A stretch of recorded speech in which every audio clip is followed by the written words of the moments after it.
So ayan mga paps at alam naman natin no next month ay March na mga paps. So ano ba ang mayroon sa March mga paps? So syempre no excited ang lahat ng mga suliduwahay dahil yung LESJ TV band ay babalik sa Australia.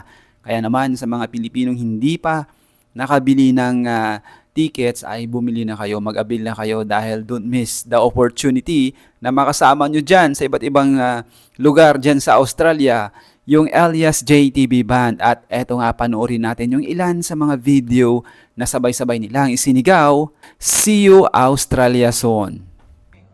Uhahay! Australia! Ready na ba kayo?